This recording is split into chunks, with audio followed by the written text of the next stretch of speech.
तक आपके यूट्यूब पे भेजे गए सवालात तज्जिया कारों के सामने रखते हैं। फ़खर, आपसे पूछा जा रहा है कि ये जिन्होंने लिखा है फारिया अली, इनका ताल्लुक़ लैया से है और ये एक अहम मसले की तरफ तवज्जो मबजूल करवाना चाहती हैं।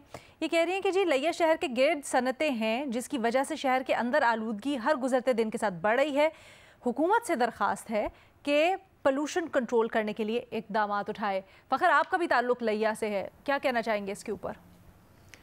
शुक्रिया अलीना। बिल्कुल, मैंने ये सवाल पढ़ लिया था तो मैं चाह रहा था कि इसके हवाले से जो मुतल्लिका हुकाम है उनसे भी बात कर लूँ कि वो क्या कहते हैं इस हवाले से। देखें, वहाँ पे एक मेजर जो है वो इंडस्ट्री है, वो है शुगर मिल, और वो शुगर मिल अनफॉर्चुनेटली बिल्कुल जो शहर के मिड में है, जिसके इर्द गिर्द बाकी आबादी है, तो उसकी वजह से जो पोल्यूशन का है वो एलिमेंट हर गुजरते साल के साथ जिस तरह इनकी प्रोडक्शन और जो प्लांट का साइज़ है वो बढ़ता जा रहा है, उसी हिसाब से जो पोल्यूशन है वो भी उसका बढ़ता जा रहा है। तो मैंने इन्वायरमेंट जो प्रोटेक्शन डिपार्टमेंट उससे भी बात की और जो रेलेवेंट जो डिप्टी कमिश्नर हैं लैया की, उनसे भी बात की है और उनसे पूछा है कि क्या आपने मिल इंतज़ामिया को इस हवाले से कोई किया है पोल्यूशन कम करने के हवाले से।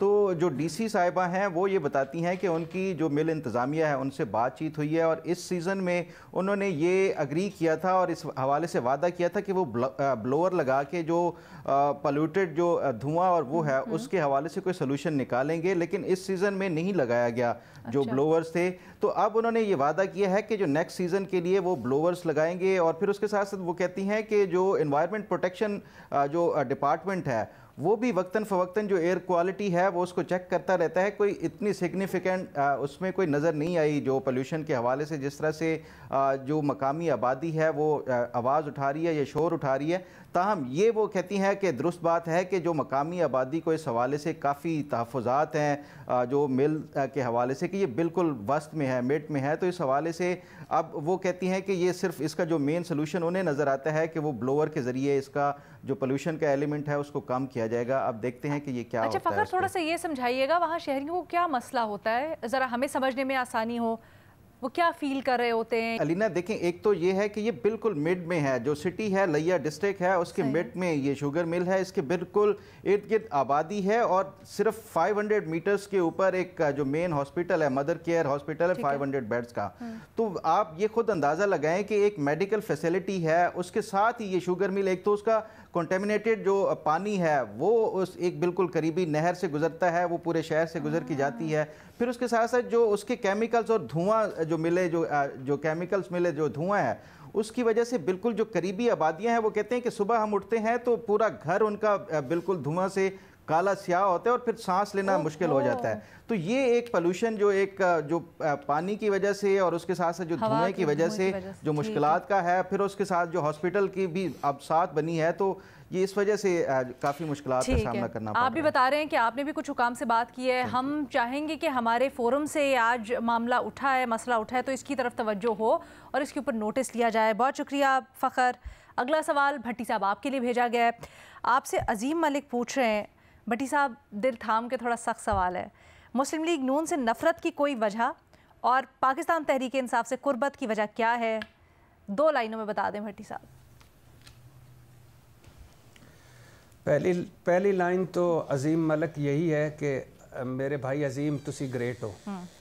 दूसरी लाइन ये है मेरे भाई कि माजरत चाहता हूँ आपको ऐसा लगा कि मैं किसी से मोहब्बत करता हूँ, किसी से नफ़रत करता हूँ। इशू टू इशू लाइकिंग और डिसलाइकिंग होती है, लेकिन आइंदा एहतियात करूंगा। रीमा, आपसे सवाल किया है शर्मिला रहमान ने। वो लिखती हैं कि मालिक को अपनी दुकान के सामने गलत पार्किंग पर ट्रैफिक टिकट के साथ वीडियो बनाकर सोशल मीडिया पर शेयर करने पर पैका कानून के तहत मुकदमे का सामना है।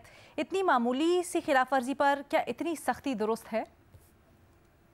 जी शुक्रिया। जो लोग पीका कानून उसके बाद जो उस पर तरामीम हुई हैं उस पर क्रिटिक करते थे, यही वजह थी कि आप मामूली सी चीज़ जो है उसके खिलाफ डिसप्रपोर्शनेट सजाएं रख रहे हैं और जो पूरा प्रोसेस है आप आम शहरी को उससे गुजारेंगे, जो भी तो हम बात कर लेंगे भूल जाएंगे कि एफआईआर हो गई, लेकिन जो अक्यूज्ड हैं अब उनके साथ जो गुजरेगी अगले कई महीने कई साल वो वही समझ सकेंगे, क्योंकि ये बहुत ज़्यादा जो पूरा प्रोसेस होता है एक बार एफआईआर हो जाए ये बहुत परेशान कुन होता है। जो अक्यूज्ड हैं उनके लिए पेशियां होती हैं, बार बार होती हैं, वो कहीं ज़्यादा ट्रैवल नहीं कर सकते, उन पे मज़ीद जो है वकला का اور ایک سٹریس جو ہے، ایک ٹراما جو ہے جس سے وہ گزرتے ہیں. اب آپ اس سچویشن میں دیکھ لیں، پولیس کہتی ہے کہ ان کی یہ پوری سازش تھی ان کی ریپوٹیشن کو ڈیمیج کرنے کے لیے. اب آپ دیکھ لیں، سپوز کہ اس ویڈیو میں جو پوسٹ ہوئی اس میں جو کامنٹری ہے وہ درست نہیں تھی، لیکن کیا وہ ایک ملیشس اس انٹینشن کے ساتھ کی گئی تھی کہ پولیس کے پورے ادارے کو آپ نے بدنام کرنا ہے؟ ہمارے قانون میں یہی مسئلہ ہے کہ وہ موٹیو کو دیکھتا ہی نہیں ہے.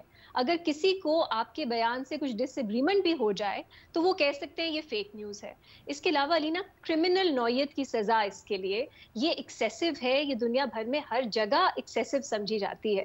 تو اگر اس کا مقصد شہریوں کو تنگ کرنا تھا تو پیکا کا مقصد پورا ہوا ہے. لیکن اگر آپ نے ایکچولی جو ہم دیکھتے ہیں ڈس انفارمیشن کیمپینز ہوتی ہیں ایک مقصد سے ہوتی ہیں، اس کو تو یہ نہیں روک سکے گا. اور یہی دیکھیں، اب اتنے ایکچوئل سیریس سنجیدہ کیسز ایف آئی آر کے سامنے ہوتے ہیں، اس میں کوئی ہم ایکشن نہیں دیکھتے. اس طرح کے سچویشن میں پولیس نے کیونکہ کہہ دیا کہ ہماری ریپوٹیشن جو ہے اس کو نقصان پہنچایا جا رہا ہے، ہم نے ایف آئی آر بھی دیکھ لی. تو اس میں ہمیں نظر بھی آتا ہے کہ کس طرح مختلف ٹریٹ کیا جاتا ہے ایک عام شہری کو اور پولیس کو یا اور انسٹیٹیوشنز کو جو ریاست کے ساتھ جڑی ہیں. بالکل صحیح. بہت شکریہ ریما. اگلا سوال سلیم صافی صاحب آپ سے پوچھا جا رہا ہے خیبر پختونخوا سے متعلق. کہہ رہے ہیں کے پی میں پچھلے 20 سال میں کون سا ایسا وزیر اعلیٰ رہا جس نے صوبے میں سب سے بہتر کام کیا؟ اس میں کوئی ایک بھی ایسا نہیں ہے کہ ہر حوالے سے اس کی کارکردگی اچھی رہی یا ہر حوالے سے اس کی کارکردگی خراب رہی. ہر ایک میں کچھ خوبیاں کچھ خامیاں تھیں. لیکن میں سمجھتا ہوں کہ ایک تو سردار مہتاب احمد خان جو تھے، دوسرے مشرف حکومت کے ابتدائی دنوں میں چونکہ گورنر بھی چیف ایگزیکٹو ہوا کرتے تھے، تو جنرل افتخار شاہ نے ایجوکیشن میں بہت کام کیا تھا. اور ایجوکیشن ہی میں حیدر ہوتی نے بہت کام کیا ہے. مثلا حیدر ہوتی کے دور میں خیبر پختونخوا کے اندر یونیورسٹیاں ڈبل ہو گئی. جو قیام پاکستان سے لے کے اس وقت تک جتنی یونیورسٹیاں بنی تھیں تو وہ ڈبل ہو گئی. تو یہ 3 بندے ایسے ہیں کہ جن کو نسبتاً میں بہتر ریٹ کرتا ہوں. بہت شکریہ اقصیٰ شفیق. آئی ہوپ آپ کو آپ کا جواب مل گیا ہو. آپ لوگ اسی طرح سے ہمیں بھیجتے رہیے اپنے سوالات، ہم پروگرام کا حصہ بنائیں گے.